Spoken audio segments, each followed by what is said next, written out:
PRL 101 Overview of Retailing Unit 7 Legal Environment and Security Issues. Present day retail industry face ചെയ്യുന്ന legal issues എന്തൊക്കെയാണ്, അല്ലെങ്കിൽ നിയമപ്രകാരം ഏതൊക്കെ നിയമങ്ങളെയാണ് നമ്മുടെ റീറ്റെയിൽ ഇൻഡസ്ട്രി ഫോളോ ചെയ്യേണ്ടത്, അതുപോലെ തന്നെ അവരുടെ സെക്യൂരിറ്റി ഇഷ്യൂസ്. നമുക്കൊരു റീറ്റെയിൽ സ്റ്റോറിൽ ഇൻറ്റേർണൽ ആയിട്ടുള്ള കാര്യങ്ങളാണെങ്കിലും എക്സ്റ്റേണൽ ആയിട്ടുള്ള കാര്യങ്ങളാണെങ്കിലും ഒരുപാട് ശ്രദ്ധ ആവശ്യമാണ്. നമ്മുടെ മെർക്കൻഡൈസിൻ്റെ മുകളിൽ, ഷോപ്പിൻ്റെ മുകളിൽ, ഷോപ്പിലുള്ള എംപ്ലോയീസിൻ്റെ പ്രൊട്ടക്ഷൻ, അങ്ങനെ ഒരുപാട് സെക്യൂരിറ്റി റിലേറ്റഡ് ഇഷ്യൂസ് വരുന്നുണ്ട്. അവ എന്തൊക്കെയാണ് എന്നാണ് നമ്മൾ ഈ ചാപ്റ്ററിൽ പഠിക്കാൻ പോകുന്നത്. അപ്പോൾ ഈ ലീഗൽ എൻവയോൺമെന്റ് എന്ന് പറയാനുള്ള കാരണം LPG പോളിസി നിങ്ങൾക്കറിയുന്നുണ്ടാവും 1990s ലിബറലൈസേഷൻ, പ്രൈവറ്റൈസേഷൻ, ഗ്ലോബലൈസേഷൻ, അങ്ങനെ LPG പോളിസി എന്ന് പറയുന്ന നമ്മളുടെ ഇൻഡസ്ട്രികളുടെ, വ്യവസായങ്ങളുടെ വികസനത്തിന് വേണ്ടി ഗവൺമെന്റ് കൊണ്ടുവന്ന 3 നയങ്ങളാണ്. അതായത് സ്വകാര്യവൽക്കരണത്തിന് പ്രാധാന്യം കൊടുക്കുക, ഫോറിൻ കമ്പനീസിനെ ഇന്ത്യയിലെ ഇൻഡസ്ട്രിയൽ സെക്ടറിലേക്ക് ഇൻവെസ്റ്റ്മെന്റിന് വേണ്ടി ഇൻവൈറ്റ് ചെയ്യുക, ഫോറിൻ ഡയറക്റ്റ് ഇൻവെസ്റ്റ്മെന്റ് പ്രോത്സാഹിപ്പിക്കുക, ഒരുപാട് മതിൽക്കെട്ടുകൾ, ലൈസൻസിങ്ങിൻ്റെയും ടാക്സിൻ്റെയും ഒക്കെ ബന്ധനങ്ങളൊക്കെ നീക്കം ചെയ്യുക, എന്നിട്ട് opening gate to all to enter. നമ്മുടെ ഗേറ്റ് എന്ത് ചെയ്യാണ്? എല്ലാവർക്കും വേണ്ടി തുറന്നു കൊടുക്കുകയാണ്. ആർക്ക് വേണമെങ്കിൽ വന്ന് വ്യവസായം ചെയ്യാം. അങ്ങനെ നമ്മുടെ സാമ്പത്തിക പുരോഗതി, നമ്മുടെ എക്കണോമിക് സെക്ടറിന്, ഇൻഡസ്ട്രിയൽ സെക്ടറിനെ വളരെയധികം ബൂസ്റ്റ് ചെയ്യാൻ വേണ്ടി കൊണ്ടുവന്ന ഒരു പോളിസിയാണ് ലിബറലൈസേഷനും പ്രൈവറ്റൈസേഷനും ഗ്ലോബലൈസേഷനും. അപ്പോൾ ഈ ലിബറലൈസേഷന്റെ എഫക്റ്റ് റീറ്റെയിൽ ഇൻഡസ്ട്രിയെ എങ്ങനെ ബാധിച്ചു, അതാണ് നമ്മൾ ഏറ്റവും ആദ്യം നോക്കുന്നത്. Liberalisation impact on retail industry. അപ്പോൾ നമ്മുടെ ട്രഡീഷണൽ കൺസെപ്റ്റ് പ്രകാരം റീറ്റെയിൽ ഇൻഡസ്ട്രി എന്ന് പറഞ്ഞു കഴിഞ്ഞാൽ നമ്മുടെ ആ സപ്ലൈ ചെയിനില്, വിതരണ ശൃംഖലയിലോ, പ്രൊഡ്യൂസർ, ഹോൾസെയിലർ, റീറ്റെയിലർ, കൺസ്യൂമർ, അങ്ങനെ വിതരണ ശൃംഖലയിലെ ഏറ്റവും ലാസ്റ്റ് കണ്ണി ഡയറക്റ്റ് ആയി കൺസ്യൂമേഴ്സിന് പ്രൊഡക്റ്റ് ഹാൻഡ് ഓവർ ചെയ്യുന്ന വിൽപ്പനക്കാരൻ, ചില്ലറ വിൽപ്പനക്കാരൻ എന്നായിരുന്നു നമ്മൾക്ക് റീറ്റെയിൽ സ്റ്റോർ നടത്തുന്ന ഒരാളെ കുറിച്ചിട്ടുള്ള ആശയം ഉണ്ടായിരുന്നത്. എന്നാൽ ഈ ലിബറലൈസേഷനൊക്കെ വന്നതിന് ശേഷം ഒരുപാട് മൾട്ടിനാഷണൽ കോർപ്പറേഷൻസ് റീറ്റെയിൽ ഇൻഡസ്ട്രിയുടെ സെക്ടറിലേക്ക് എൻ്റർ ചെയ്തു. എത്രയോ കോടികൾ ഇൻവെസ്റ്റ് ചെയ്യുന്ന വലിയ വലിയ കമ്പനികൾ റീറ്റെയിൽ സെക്ടറിലേക്ക് വന്നു. ഇപ്പൊ റീറ്റെയിൽ സെക്ടർ എന്ന് പറഞ്ഞു കഴിഞ്ഞാൽ ചില്ലറ കച്ചവടം എന്നല്ല, ഡയറക്റ്റ് ആയി കൺസ്യൂമേഴ്സിന് ഉൽപ്പന്നങ്ങൾ കൈമാറുന്ന കമ്പനി, അത്ര മാത്രമേ നമ്മൾ അർത്ഥമാക്കുന്നുള്ളൂ. അപ്പൊ ഈ ലിബറലൈസേഷൻ പോളിസി വന്നതിന് ശേഷമാണ് ഒരുപാട് MNCകൾ, മൾട്ടിനാഷണൽ കോർപ്പറേഷനുകൾ റീറ്റെയിൽ ഇൻഡസ്ട്രിയിലേക്ക് എൻ്റർ ചെയ്തത്. അതുപോലെ തന്നെ നമ്മളുടെ foreign companies, entry of foreign companies into retail industry, ഇന്ത്യയിലേക്ക് ഒരുപാട് വിദേശ കമ്പനികൾ നേരിട്ട് ഇൻവെസ്റ്റ് ചെയ്യാൻ തുടങ്ങി. അതേപോലെ വിദേശ കമ്പനികൾ നമ്മുടെ നാട്ടിലേക്ക് വന്ന് ബിസിനസ് തുടങ്ങി റീറ്റെയിൽ സെക്ടറിൽ. Then single brand outlet. ഇപ്പൊ ഈ വിദേശ കമ്പനികൾക്കൊക്കെ ഉദാഹരണമാണ് ബാസ്കിൻ റോബിൻസ് എന്നൊക്കെ പറയുന്ന ബ്രാൻഡുകളൊക്കെ നിങ്ങൾ കേട്ടിട്ടുണ്ടാവും. അതേപോലെ വേറൊരു മാറ്റം ഉണ്ടായത് സിംഗിൾ ബ്രാൻഡ് ഔട്ട്ലെറ്റുകളിലാണ്. ഇപ്പോൾ നൈക്ക് അങ്ങനെയുള്ള സ്പോർട്സ് കമ്പനികളിലേക്ക് സിംഗിൾ ബ്രാൻഡ് ആയിട്ടുള്ള ഉൽപ്പന്നങ്ങൾ വിൽക്കുന്ന ഔട്ട്ലെറ്റുകളുണ്ട്, റീറ്റെയിൽ ഔട്ട്ലെറ്റുകളുണ്ട്. ദെൻ ഫോറിൻ ഡയറക്റ്റ് ഇൻവെസ്റ്റ്മെന്റും ഫ്രാഞ്ചൈസിങ്ങും. ഫ്രാഞ്ചൈസിങ് എന്ന് പറഞ്ഞു കഴിഞ്ഞാൽ വേറൊരു കമ്പനിയുടെ പേരിൽ നമ്മൾക്ക് എന്ത് ചെയ്യാൻ പറ്റും? ട്രേഡിംഗ് നടത്താൻ പറ്റും. അവർ ഉൽപ്പന്നങ്ങൾ സപ്ലൈ ചെയ്യും, നമ്മൾ അതിന് വേണ്ട അടിസ്ഥാന സൗകര്യങ്ങൾ, ബിൽഡിംഗ്, റെന്റ്, അതൊക്കെ നമ്മൾ ചെയ്യണം. പക്ഷേ പേര് നമ്മുടെ കമ്പനിയുടെ പേരായിരിക്കും. അങ്ങനെ വേറൊരാളുടെ ട്രേഡ് മാർക്കോ കമ്പനിയുടെ പേരോ ഒക്കെ ഉപയോഗിച്ച് ബിസിനസ് നടത്തുന്ന റീറ്റെയിലിങ്ങിനെയാണ് നമ്മൾ എന്ത് പറയുന്നത്? ഫ്രാഞ്ചൈസിങ് എന്ന് പറയുന്നത്. അപ്പൊ ഈ ഫ്രാഞ്ചൈസിങ് ഇൻഡസ്ട്രി ലിബറലൈസേഷൻ, പ്രൈവറ്റൈസേഷൻ ഒക്കെ വന്നതിന് ശേഷമാണ് നമ്മുടെ ഇന്ത്യയിൽ ഇങ്ങനെ ഒരുപാട് എണ്ണം വർദ്ധിച്ചു വന്നത്. Then foreign direct investment. Construction മേഖലയിലൊക്കെ ഇന്ത്യയിൽ 100% പെർമിഷൻ ഉണ്ട്, 100% ഫോറിനേഴ്സിന് ഇൻവെസ്റ്റ് ചെയ്യാം. എന്നാൽ ചില മേഖലകളിൽ 50%, 30%, അങ്ങനെ പല റെസ്ട്രിക്ഷൻസും ഉണ്ട്. എന്നാൽ കൺസ്ട്രക്ഷൻ മേഖലയിൽ നമ്മൾ 100% ഫോറിൻ ഡയറക്റ്റ് ഇൻവെസ്റ്റ്മെന്റ് അലൗ ചെയ്യുന്നുണ്ട്. അപ്പോൾ ഓരോ രീതിയിലുള്ള മാറ്റങ്ങൾ, നമ്മുടെ റീറ്റെയിൽ സെക്ടറിൽ വന്ന മാറ്റങ്ങൾ ലിബറലൈസേഷന് ശേഷം പലതും നമ്മൾക്ക് ഒരുപാട് സൗകര്യങ്ങൾ നേടിത്തന്നു.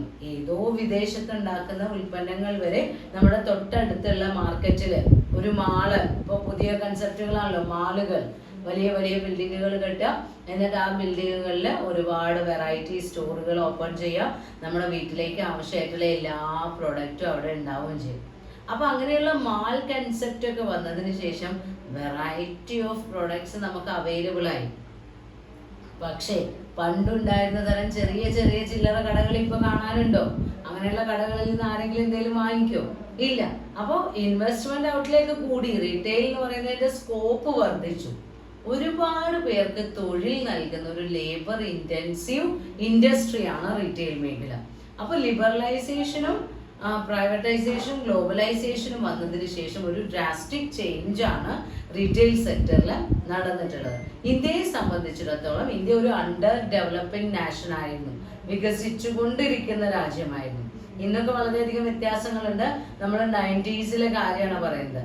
അപ്പൊ ആ പോളിസികളെല്ലാം ഇംപ്ലിമെന്റ് ചെയ്തതിന് ശേഷം നമ്മുടെ റീറ്റെയിൽ സെക്ടറിൽ ഒരുപാട് ഗ്രോത്ത് ഉണ്ടായിട്ടുണ്ട്. അതേപോലെ പുതിയ പുതിയ റീറ്റെയിൽ ടെക്നിക്കുകൾ, E commerce, automatic vending machine, radio frequency ഉപയോഗിച്ചുകൊണ്ട് സ്റ്റോർ ചെക്ക് ചെയ്യാനുള്ള സിസ്റ്റം, അങ്ങനെ ഒരുപാട് പുതിയ പുതിയ ടെക്നോളജീസ് അഡോപ്റ്റ് ചെയ്യാനും നമ്മൾക്ക് കഴിഞ്ഞിട്ടുണ്ട്. കാരണം ഇൻവെസ്റ്റ്മെന്റില് ഫോറിൻ കൊളാബറേഷൻ വന്നതിന് ശേഷം ഇൻവെസ്റ്റ്മെന്റ് ഔട്ട്ലേ ഒരു പ്രശ്നമേ അല്ലാതായി മാറിയിട്ടുണ്ട്.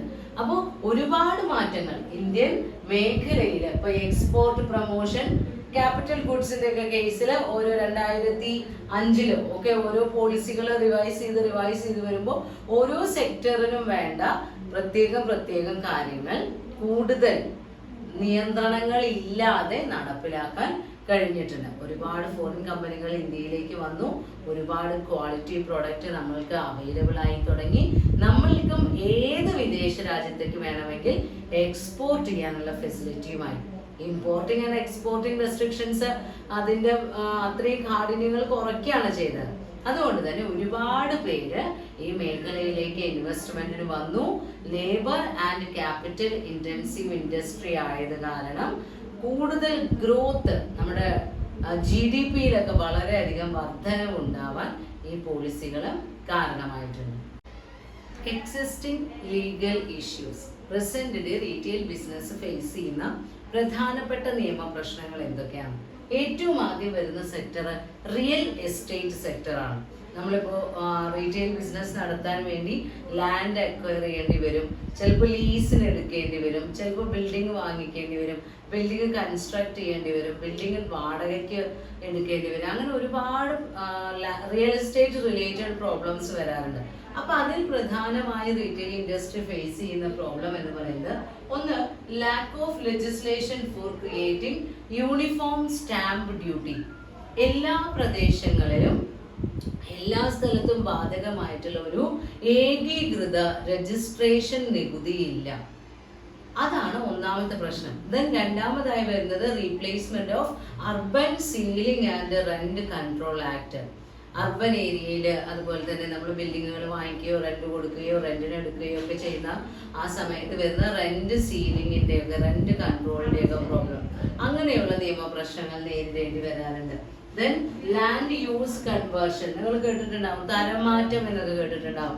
ചില കാർഷിക മേഖലയിലുള്ള സ്ഥലം മാറ്റി വ്യാവസായിക മേഖലയാക്കുമ്പോഴൊക്കെ നമ്മൾ ഒരുപാട് നിയമപ്രശ്നങ്ങൾ നേരിടേണ്ടി വരാറുണ്ട്. അപ്പൊ real estate related legal issues എന്ന് പറയുമ്പോൾ building and land related, acquisition related ആവാം, വാടകയുമായി ബന്ധപ്പെട്ടതാവാം, ലീസ് എടുക്കുന്നതായിട്ടായിരിക്കാം, തരം മാറ്റത്തെ കുറിച്ചിട്ടുള്ളതായിരിക്കാം.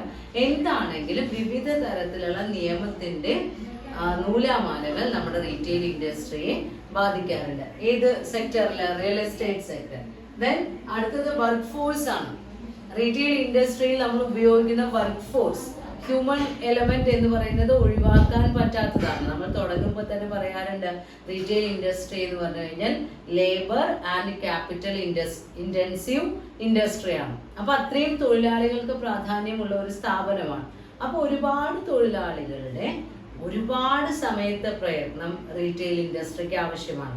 പക്ഷേ അത്രയും കൂടുതൽ മണിക്കൂറുകൾ തൊഴിലാളികളെ തൊഴിലെടുപ്പിക്കാൻ പാടില്ല എന്നുള്ള നിയമം നമ്മുടെ നാട്ടിലുണ്ട്. അപ്പൊ ലോങ് വർക്കിംഗ് അവേഴ്സ് എന്ന് പറയുന്ന റീറ്റെയിൽ ഇൻഡസ്ട്രിയുടെ ഒരു റിക്വയർമെന്റ് ഒരിക്കലും നമ്മൾക്ക് സാറ്റിസ്ഫൈ ചെയ്യാൻ കഴിയാറില്ല. കാരണം വർക്കേഴ്സിന്റെ അവേഴ്സ് ഇത്ര സമയമാണ് എന്ന് നിയമപ്രകാരം ലിമിറ്റ് ചെയ്തിട്ടുണ്ട്. ദെൻ മൂന്നാമത്തെ ഇഷ്യൂ എന്ന് പറയുന്നത് ലാക്ക് ഓഫ് ഇൻഡസ്ട്രി സ്റ്റാറ്റസ്. നമ്മളിപ്പോൾ റീറ്റെയിൽ ഇൻഡസ്ട്രി എന്നൊക്കെ പറയുമെങ്കിൽ കൂടി ഗവൺമെന്റിൽ നിന്ന് കൺസെഷനുകളും സഹായങ്ങളും ലഭിക്കുന്ന ഇൻഡസ്ട്രികളുണ്ട്. അത്തരം ഒരു ഇൻഡസ്ട്രിയൽ സ്റ്റാറ്റസ് നമ്മുടെ റീറ്റെയിൽ ഇൻഡസ്ട്രിക്ക് ഇന്ന് ലഭ്യമല്ല. ദെൻ അടുത്തതായി പറയുന്നത് മൾട്ടിപ്പിൾ ലെജിസ്ലേഷൻസ് ആണ്. ബാക്കി എല്ലാ ഫോംസ് ഓഫ് ബിസിനസ് ഓർഗനൈസേഷൻസിനും അവരുടേതായ നിയമങ്ങളുണ്ട്.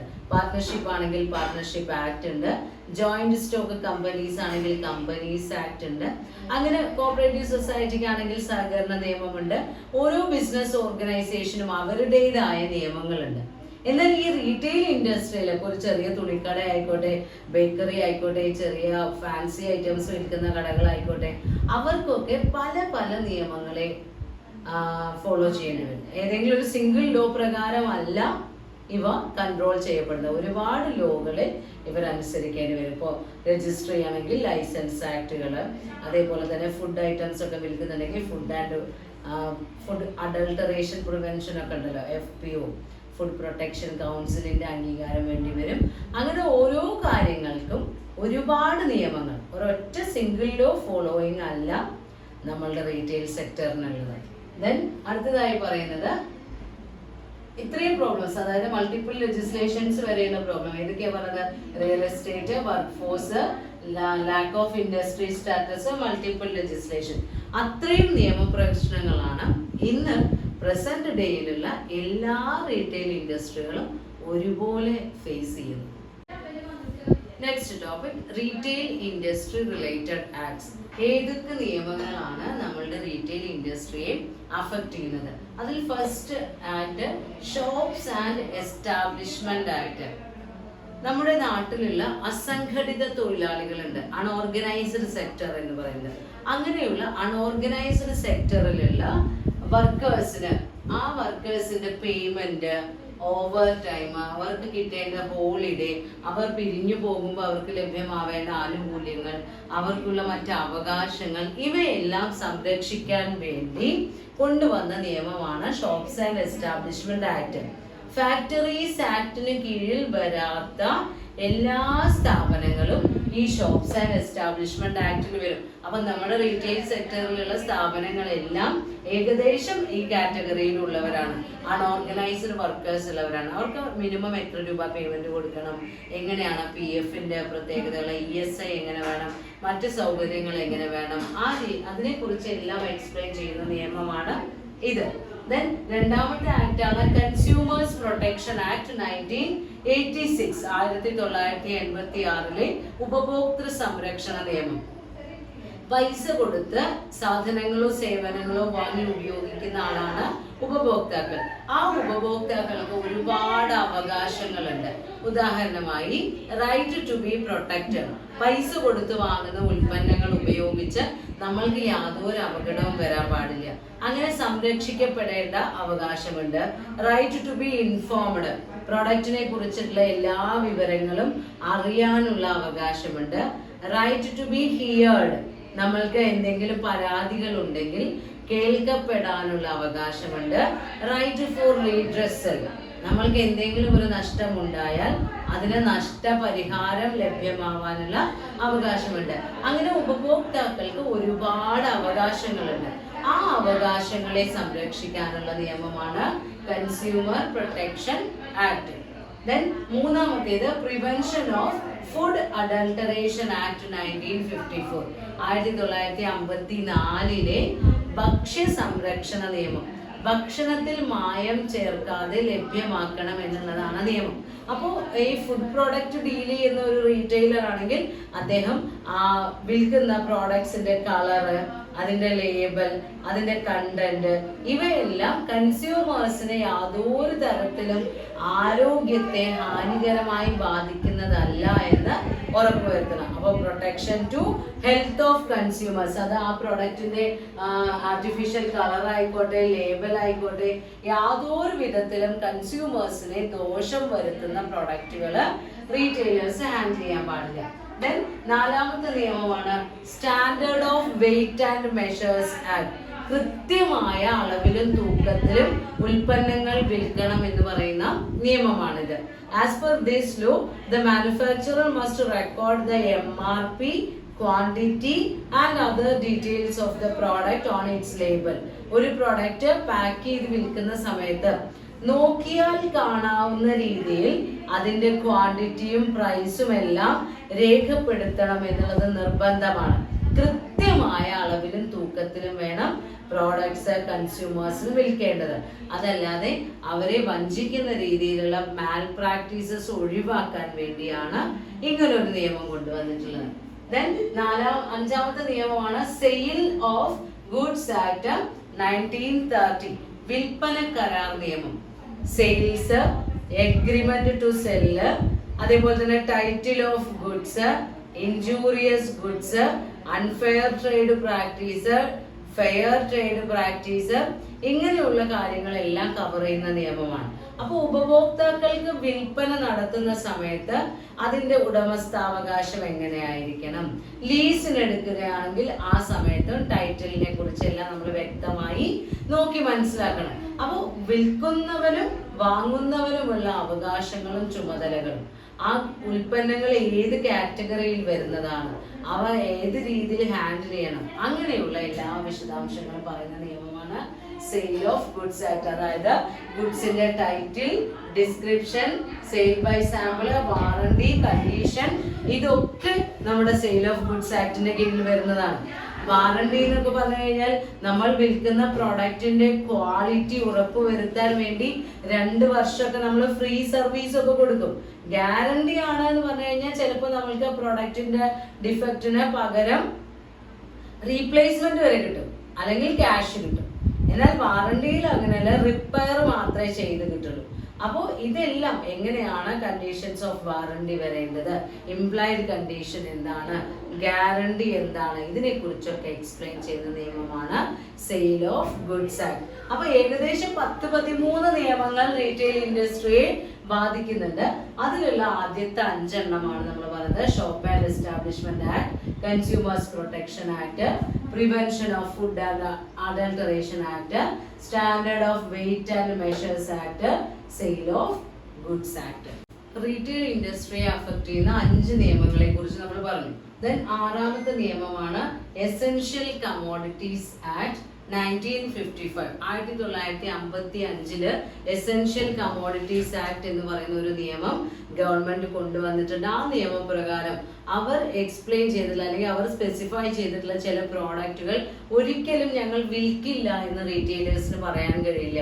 അതേപോലെ തന്നെ ആ ഉൽപ്പന്നങ്ങളുടെ സപ്ലൈ അത് നിരോധിക്കാൻ പാടില്ല. അവരുടെ പ്രത്യേക എന്തെങ്കിലും തരത്തിലുള്ള ദുർവാശി മൂലമോ അല്ലെങ്കിൽ വില ഗവൺമെന്റ് പറയുന്നതിനേക്കാൾ കൂട്ടിയോ കുറച്ചോ അങ്ങനെയുള്ള യാതൊരു തരത്തിലുള്ള അൺഫെയർ ട്രേഡ് പ്രാക്ടീസുകളും ഇത്തരം പ്രോഡക്ട്സിന്റെ കേസിൽ ഉൾപ്പെടുത്താൻ പാടില്ല. അവയ്ക്കെതിരായി, ആ നിയമത്തിനെതിരായി ആരെങ്കിലും പ്രവർത്തിച്ചാൽ ESMA, essential commodities act and സർവീസിന്റെ വകുപ്പുകൾ അനുസരിച്ച് അവരെ അറസ്റ്റ് ചെയ്യാൻ കഴിയും. കാറ്റൽ ഫുഡർ അങ്ങനെ പറയുന്ന കുറെ എക്സാമ്പിളുകൾ പറയുന്നുണ്ട്. അപ്പൊ ആശുപത്രി, അങ്ങനെയുള്ള അവശ്യ സേവനങ്ങൾ നൽകുന്ന സ്ഥാപനങ്ങൾക്കൊക്കെ ഇത് ബാധകമാണ്. ദെൻ ഫാക്ടറീസ് ആക്ട് 40 അതിൽ കൂടുതലോ എംപ്ലോയീസിനെ ജോലി ചെയ്യിപ്പിക്കുന്ന ഒരു സ്ഥാപനമാണെങ്കിൽ അവർ ഫാക്ടറീസ് ആക്ടിന് കീഴിൽ രജിസ്റ്റർ ചെയ്യണം എന്നുള്ളത് നിർബന്ധമാണ്. അതല്ലെങ്കിൽ ഷോപ്പ് ആൻഡ് എസ്റ്റാബ്ലിഷ്മെന്റ് ആക്ടിന് കീഴിൽ രജിസ്റ്റർ ചെയ്യണം. ദെൻ 8ാമതായി പറയുന്നത് പ്രൊഫഷണൽ ടാക്സ് ആക്ട് ആണ്. പ്രൊഫഷണൽ ടാക്സ് ആക്ട് എന്ന് പറയുമ്പോൾ ഈ എംപ്ലോയീസിനെ ജോലി ചെയ്യിപ്പിക്കുന്ന സ്ഥാപനങ്ങൾ ലോക്കൽ അഡ്മിനിസ്ട്രേഷൻ ബോഡീസിന്റെ അടുത്ത് നിന്ന് ലൈസൻസ് എടുക്കണം. പഞ്ചായത്തോ മുനിസിപ്പാലിറ്റിയോ എന്തോ ആയിക്കോട്ടെ, അവരുടെ കയ്യിൽ നിന്ന് ലൈസൻസ് എടുക്കണം. ദെൻ അടുത്ത ആക്ട് സർവീസ് ടാക്സ് ആക്ട്. എംപ്ലോയീസിന്റെ കയ്യിൽ നിന്ന് ഇപ്പൊ നമ്മൾ പറഞ്ഞു പ്രൊഫഷണൽ ടാക്സ് എന്ന് പറഞ്ഞിട്ട് ഒരു ലോക്കൽ അഡ്മിനിസ്ട്രേറ്റീവ് ബോഡീസ് വിരിക്കുന്നുണ്ട്. അതേപോലെ വരുന്നതാണ് സർവീസ് ടാക്സ് ആക്ടും ലേബർ ആക്ടും. ലേബർ ആക്ട് എന്നൊക്കെ പറയുമ്പോൾ തൊഴിലാളികളെ നമ്മൾ എംപ്ലോയ് ചെയ്യുന്നുണ്ടെങ്കിൽ ലേബർ ഓഫീസർ എന്ന് പറയുന്ന ഒരു ഓഫീസർ ഉണ്ട്. അദ്ദേഹം പറയുന്ന ചട്ടങ്ങൾ നമ്മൾ കൃത്യമായി ഫോളോ ചെയ്യണം. ആ ലേബർ ഏത് ജുറിസ്ഡിക്ഷനിലാണോ ആ ലേബർ ഓഫീസ് വരുന്നത്, നമ്മുടെ ലേബർ ഓഫീസറുടെ ജുഡീഷ്യൽ സെക്ഷന് കീഴിലാണ് നമ്മുടെ സ്ഥാപനം വരുന്നത് എങ്കിൽ അവരുടെ നിർദ്ദേശപ്രകാരം മാത്രമേ നമുക്ക് എന്ത് ചെയ്യാൻ പറ്റുള്ളൂ, എംപ്ലോയീസിന്റെ കാര്യങ്ങൾ തീരുമാനിക്കാൻ പറ്റുള്ളൂ. സർവീസിൽ ടെമ്പററി ആണോ പെർമനന്റ് ആണോ എന്നുള്ള കാറ്റഗറിയാണ് സർവീസ് ടാക്സ് ആക്ടിന് കീഴിൽ വരുന്നത്. പിന്നെ PF ആക്ട് ആണ്. ഏതെങ്കിലും ഒരു സ്ഥാപനത്തിൽ 10 അതിലധികമോ എംപ്ലോയീസിനെ ജോലിക്ക് വെച്ചിട്ടുണ്ടെങ്കിൽ അത്തരം റീറ്റെയിൽ സ്ഥാപനങ്ങൾ ആ എംപ്ലോയീസിന് PF മെമ്പർഷിപ്പ് എടുത്തിരിക്കണം. പ്രൊവിഡന്റ് ഫണ്ടില് അക്കൗണ്ടില് എൻ്റർ ചെയ്തിരിക്കണം. എംപ്ലോയർ പകുതി പൈസ, എംപ്ലോയി പകുതി പൈസ, ആ രീതിയിൽ കോൺട്രിബ്യൂട്ട് ചെയ്ത് അവർ പിരിഞ്ഞു പോകുന്ന സമയത്ത് അവർക്ക് നൽകേണ്ടതാണ്. അങ്ങനെയാണ് PF ആക്ടിന്റെ നിയമം. ദെൻ 12ാമതായി വരുന്നത് ESI ആക്ട്. ESI ആക്ട് എന്ന് പറയുമ്പോൾ എംപ്ലോയീസ് സ്റ്റേറ്റ് ഇൻഷുറൻസ്. എംപ്ലോയീസിന് ഇൻഷുറൻസ് പ്രൊട്ടക്ഷൻ നൽകാൻ വേണ്ടി തുടങ്ങിയതാണ് എംപ്ലോയീസ് സ്റ്റേറ്റ് ഇൻഷുറൻസ് ആക്ട്. ഈ ആക്ടിന്റെ പ്രൊവിഷൻസ് പ്രകാരം ഏതൊരു സ്ഥാപനത്തിലാണോ 10ൽ കൂടുതൽ എംപ്ലോയീസ് ഉള്ളതും എംപ്ലോയികളുടെ ശമ്പളം 10,000-ൽ കുറവുമായിട്ടുള്ളത്, കൂടുതലല്ല, ലെസ് ദാൻ 10,000, അങ്ങനെയുള്ള തൊഴിലാളികൾക്ക് ചികിത്സാ സഹായത്തിന് വേണ്ടി ESI ആക്ടിന് കീഴിലുള്ള എംപ്ലോയീസ് സ്റ്റേറ്റ് ഇൻഷുറൻസിലേക്ക് എംപ്ലോയർ ഇവരുടെ പേര് രജിസ്റ്റർ ചെയ്തിരിക്കണം. ദെൻ 13ാമത്തെ ആക്ട് ആണ് employees provident fund and miscellaneous provisions act. ഈ ആക്ട് പറയുന്നത് ഏത് സ്ഥാപനത്തിലാണോ 20 എംപ്ലോയീസിൽ കൂടുതലുള്ളത് അവർക്ക് കൃത്യമായി പ്രൊവിഡന്റ് ഫണ്ട് ഉണ്ടായിരിക്കണം. ദെൻ അതേപോലെ തന്നെ പിന്നീട് നമ്മൾ ശ്രദ്ധിക്കേണ്ട കാര്യങ്ങളാണ് പെർമനന്റ് അക്കൗണ്ട് നമ്പർ, അതുപോലെ മറ്റുള്ള ലൈസൻസുകൾ, പിന്നെ പ്രോപ്പർട്ടി എഗ്രിമെന്റുകൾ ഉണ്ടെങ്കിൽ അത്, ലീസിന് എടുത്തിട്ടുണ്ടെങ്കിൽ അതിന്റെ ടേംസ് ആൻഡ് കണ്ടീഷൻസ്, വേറെ ഏതെങ്കിലും തരത്തിലുള്ള കോൺട്രാക്റ്റുകൾ ഉണ്ടെങ്കിൽ അതിലുള്ള 2 പാർട്ടീസിന്റെയും ഓബ്ലിഗേഷൻസും റൈറ്റ്സും ഇവയെല്ലാം നിയമപ്രകാരം നമ്മുടെ റീറ്റെയിലർ കൃത്യമായി ഫോളോ ചെയ്യും. അപ്പോൾ 13 നിയമങ്ങളുണ്ട്. അവയെല്ലാം ചിലപ്പോൾ 1, 2-ലധികമോ ഒക്കെ നമ്മളെ ബാധിക്കുന്നുണ്ടാവും, ചിലപ്പോൾ 10ഓളം ബാധിക്കുന്നുണ്ടാവും, ചിലപ്പോൾ എല്ലാം ബാധിക്കുന്നുണ്ടാവും. ഈ നിയമങ്ങളുടെ വകുപ്പുകളെല്ലാം റീറ്റെയിലർ കൃത്യമായി ഫോളോ ചെയ്തിരിക്കുന്നു. Next topic GST, goods and service tax and it's implications. നമ്മൾക്കറിയാം റീറ്റെയിലേഴ്സ് ആദ്യകാലങ്ങളിൽ പലതരത്തിലുള്ള നികുതികൾ അടച്ചിരുന്നു. ഒക്ട്രോയ്, സർവീസ് ടാക്സ്, CAT എന്നൊക്കെ പറയുന്ന ഒരുപാട് ടാക്സുകൾ അടച്ചിരുന്നു. അവയെല്ലാം ഒഴിവാക്കി ഒരു സിംഗിൾ ടാക്സ് എന്നുള്ള കൺസെപ്റ്റിലേക്കാണ് നമ്മളെ ഗുഡ്സ് ആൻഡ് സർവീസ് ടാക്സ് എത്തിച്ചത്. GSTയുടെ ഇംപ്ലിക്കേഷൻ അത് ഏറ്റവും കൂടുതൽ ബെനിഫിഷ്യൽ ആയത് റീറ്റെയിലേഴ്സിനാണ്. കാരണം reduced tax ആണ്. Then input tax credit.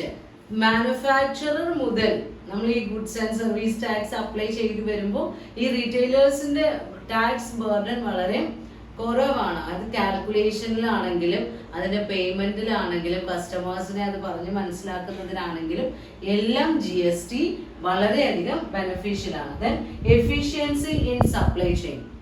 മാനുഫാക്ചറിൽ നിന്ന് കൺസ്യൂമേഴ്സിലേക്ക് പ്രോഡക്ട്സ് എത്തിക്കുന്ന സപ്ലൈ ചെയിനിന്റെ എഫിഷ്യൻസി വർദ്ധിപ്പിക്കാൻ സാധിച്ചിട്ടുണ്ട്. Tax on promotional and gift item.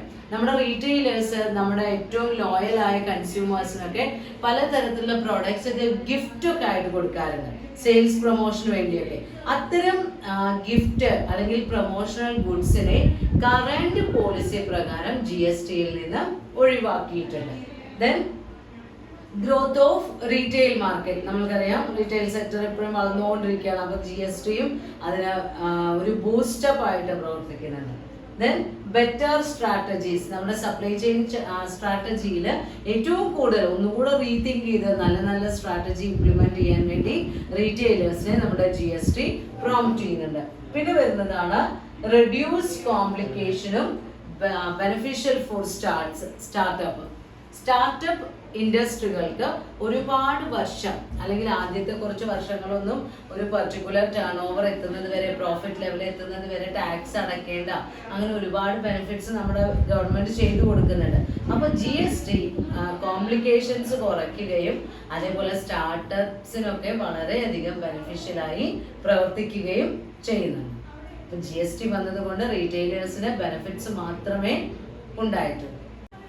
Next topic, security aspects in retailing industrial സെക്ടറിൽ അതിൻ്റെ സുരക്ഷിതത്വത്തിന് വേണ്ടി നമ്മുടെ ബിസിനസ്സിൽ ഉപയോഗിക്കുന്ന മർക്കൻഡൈസ് ആയിക്കോട്ടെ, ബിസിനസ്സിൽ ഉപയോഗിക്കുന്ന ബിൽഡിംഗ് ആയിക്കോട്ടെ, ലേബർ ഫോഴ്സ് ആയിക്കോട്ടെ, എല്ലാത്തിൻ്റെയും സുരക്ഷിതത്വത്തിന് വേണ്ടി നമ്മൾ എന്തെല്ലാം കാര്യങ്ങൾ ചെയ്യണം. അപ്പോൾ ഈ സെക്യൂരിറ്റി റിലേറ്റഡ് മാറ്റേഴ്സിൽ 3 തരത്തിലുള്ള സെക്യൂരിറ്റി സെക്ടറാണ് വരുന്നത്. ഒന്ന് external security, 2 internal security, and 3 data security. നമ്മുടെ ആ ലേ ഔട്ട്, നമ്മുടെ ഒരു ബിൽഡിംഗ് ഉണ്ടല്ലോ, റീറ്റെയിൽ ഇൻഡസ്ട്രി നടക്കുന്ന ആ ബിൽഡിങ്ങിന്റെ പുറത്തുള്ള സുരക്ഷിതത്വം, ആ ബിൽഡിങ്ങിന്റെ എൻട്രൻസിലായാലും കാർ പാർക്കിംഗ് ഏരിയയിലായാലും ആ സ്റ്റോറിന്റെ സ്റ്റെയർ കേസുകളോ ഡിപ്പാർട്ട്മെന്റുകൾ വേർതിരിക്കുന്ന സ്ഥലങ്ങളോ എന്തായാലും ആ ഇൻഡസ്ട്രിയുടെ എക്സ്റ്റേണൽ പെരിഫറൽസിൽ നമ്മൾ കൺട്രോൾ ചെയ്യുന്ന സെക്യൂരിറ്റി സിസ്റ്റമാണ് എക്സ്റ്റേണൽ സെക്യൂരിറ്റിയിൽ വരുന്നത്. അവിടെ നമ്മൾക്ക് ഉപയോഗിക്കാൻ കഴിയാവുന്ന ടെക്നിക്കുകൾ എന്ന് പറയുന്നത്, ഒന്ന് നമ്മുടെ ബിൽഡിങ്ങിന്റെ എൻട്രൻസ് ഭാഗത്ത് സെക്യൂരിറ്റീസിനെ അപ്പോയിന്റ് ചെയ്യാം. പ്രധാനപ്പെട്ട ഭാഗങ്ങളിലെല്ലാം സെക്യൂരിറ്റി ഗാർഡ്സിനെ അപ്പോയിന്റ് ചെയ്യാം. അതേപോലെ തന്നെ പാർക്കിംഗ് ഏരിയയിലൊക്കെ ഇലക്ട്രോണിക്കലി സെക്യൂർഡ് ആയിട്ടുള്ള ടാഗുകൾ കൊടുക്കുക. ഇലക്ട്രോണിക്കലി സെക്യൂരിറ്റി ടാഗ്സ് ഉപയോഗിച്ച് നമ്മൾക്ക് പാർക്കിംഗ് ഏരിയ സുരക്ഷിതമാക്കാൻ കഴിയും. അതേപോലെ ഫിസിക്കൽ കൗണ്ടേഴ്സ് കൊടുക്കുക. നമ്മുടെ ഷോപ്പിലേക്ക് എൻ്റർ ചെയ്യുന്ന സമയത്തും ഷോപ്പിൽ നിന്ന് എക്സിറ്റ് ചെയ്യുന്ന സമയത്തും ഫിസിക്കലി ചെക്ക് ചെയ്യാനുള്ള കൗണ്ടേഴ്സ് കൊടുക്കുക.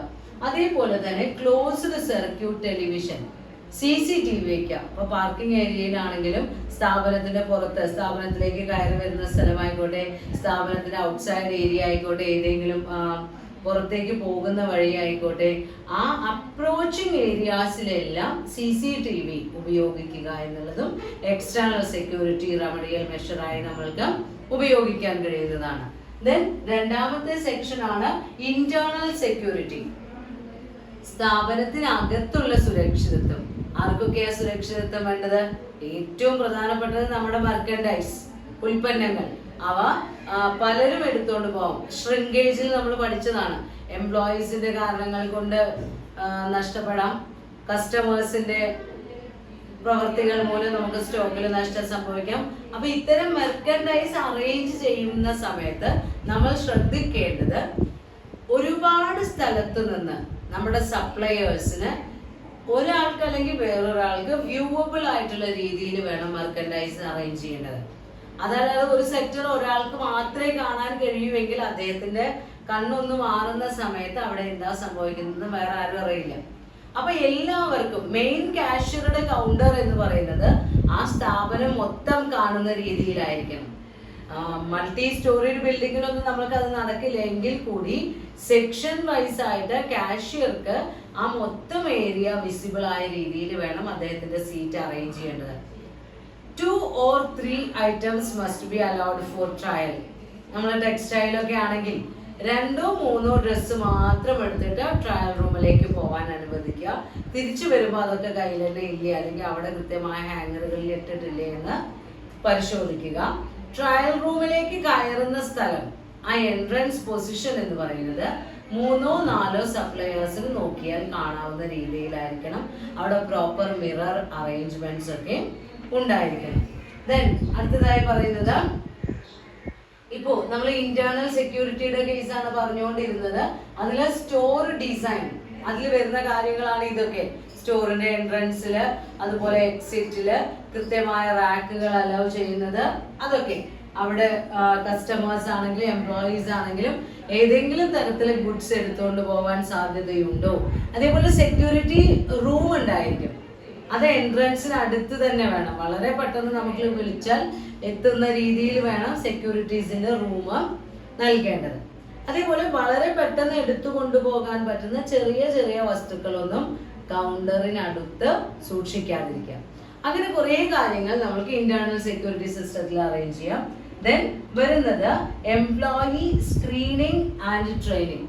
നമ്മുടെ തൊഴിലാളികൾക്ക് നമ്മുടെ സ്ഥാപനത്തിന്റെ ഉള്ളിലെ വർക്ക് ഫോഴ്സ് അവരെ ചെക്ക് ചെയ്യുന്ന രീതിയിൽ, അല്ലെങ്കിൽ അവർ മെർക്കൻഡൈസ് എങ്ങനെയാണ് ഹാൻഡിൽ ചെയ്യുന്നത്, അല്ലെങ്കിൽ അവർക്ക് ഏതൊക്കെ രീതിയിലുള്ള സിസ്റ്റം അവർ ആ പ്രോഡക്റ്റ് ഹാൻഡിൽ ചെയ്യുമ്പോൾ നമുക്ക് റിസ്ക് ഉണ്ടാവാതിരിക്കാൻ, നഷ്ടം സംഭവിക്കാതിരിക്കാൻ നമ്മൾക്ക് എന്തെല്ലാം ചെയ്യാൻ കഴിയും.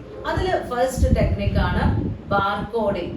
ഒരു പ്രൊഡക്റ്റിന്റെ എല്ലാ ഡീറ്റെയിൽസും, അതിന്റെ ക്വാണ്ടിറ്റി, ക്വാളിറ്റി, അതിന്റെ സ്പെഷ്യാലിറ്റി എല്ലാം നമ്മൾ എന്ത് ചെയ്യുന്നു, വൈറ്റ് ആൻഡ് ബ്ലാക്ക് ബാറുകളായിട്ട് റെക്കോർഡ് ചെയ്യുന്നു.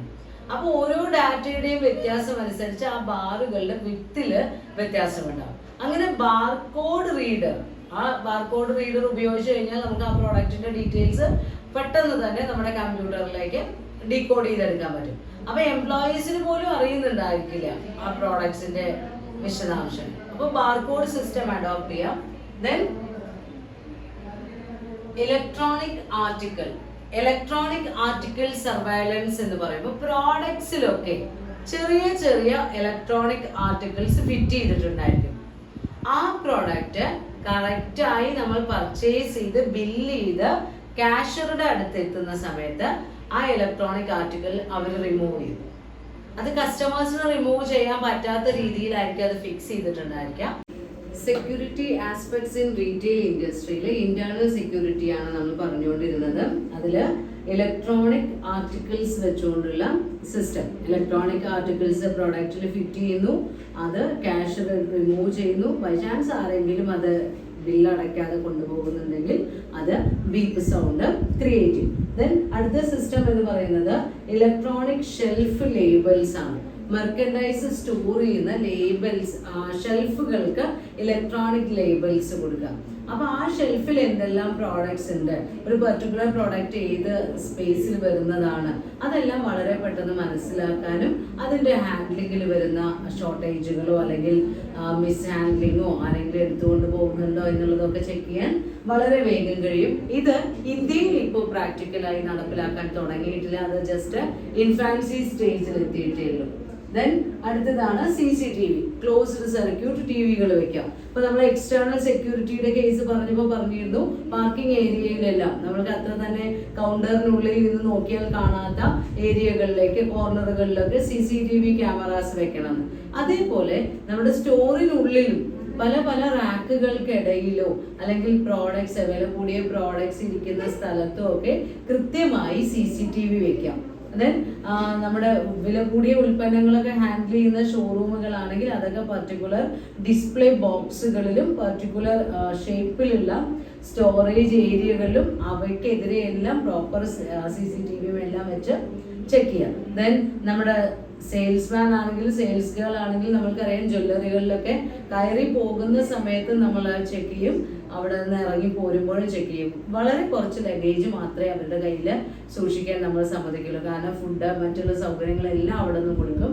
വില കൂടിയ പ്രോഡക്ട്സ് ഡീൽ ചെയ്യുന്ന സമയത്ത് സെയിൽസ്മാൻ അല്ലെങ്കിൽ നമ്മുടെ സെയിൽസ് ഫോഴ്സിനെ പ്രോപ്പറായി സ്ക്രീൻ ചെയ്യാറുണ്ട്. ദെൻ അതേപോലെ വരുന്ന ഇന്റേണൽ സെക്ഷനിൽ നമ്മൾ ഇനി ശ്രദ്ധിക്കേണ്ടത് ഷ്രിങ്കേജ് ഉണ്ടാകുന്ന സമയത്താണ്. എംപ്ലോയീസിന്റെ ഭാഗത്തു നിന്നോ കസ്റ്റമേഴ്സിന്റെ ഭാഗത്തു നിന്നോ ഒക്കെ സ്റ്റോക്ക് എടുത്തു കൊണ്ടുപോകാനുള്ള സാഹചര്യങ്ങൾ മാക്സിമം ഒഴിവാക്കണം. ദെൻ സെക്യൂരിറ്റി സിസ്റ്റത്തിൽ അടുത്തതായി നമ്മൾ ശ്രദ്ധിക്കേണ്ട സെക്യൂരിറ്റിയാണ് ഡാറ്റ സെക്യൂരിറ്റി. നമ്മുടെ സ്ഥാപനത്തിൽ നടന്നിട്ടുള്ള ഇടപാടുകളെ കുറിച്ചുള്ള വ്യക്തമായ ഡാറ്റ, ഓരോ ഡാറ്റയും നമ്മൾ റെക്കോർഡ് ചെയ്ത് വെച്ചിട്ടുണ്ടായിരിക്കും.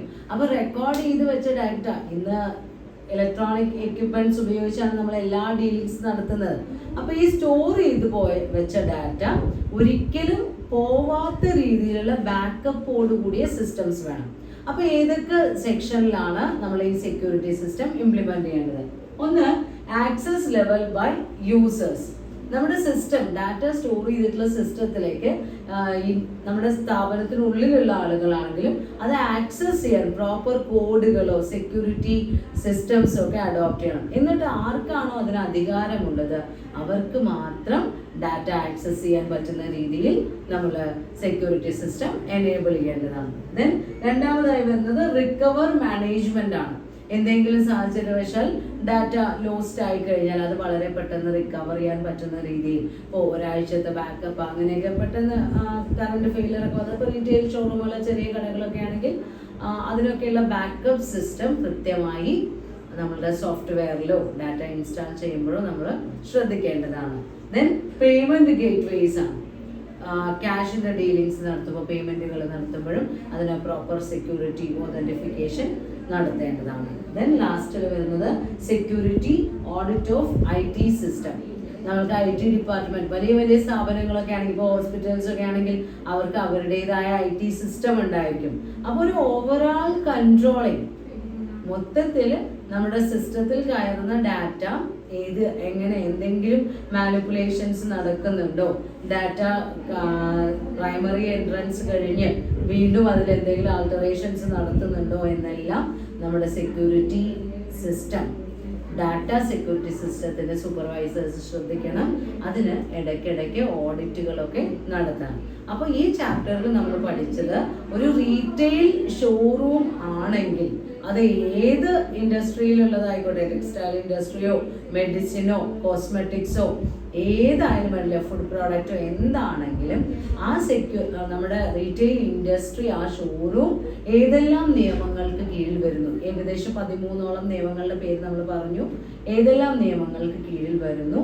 അതുപോലെ നമ്മുടെ ഷോറൂമിൻ്റെ എക്സ്റ്റേണൽ ആയിട്ടുള്ളതും ഇന്റേണൽ ആയിട്ടുള്ളതും ഡാറ്റ റിലേറ്റഡ് ആയിട്ടുമുള്ള സെക്യൂരിറ്റി സിസ്റ്റംസ് എങ്ങനെയൊക്കെയാണ് മെയിൻറ്റെയിൻ ചെയ്യേണ്ടത്. ഇതാണ് നമ്മുടെ ഓവർവ്യൂ ഓഫ് റീറ്റെയിലിങ്ങിൻ്റെ യൂണിറ്റ് 7 പഠിക്കേണ്ടത്.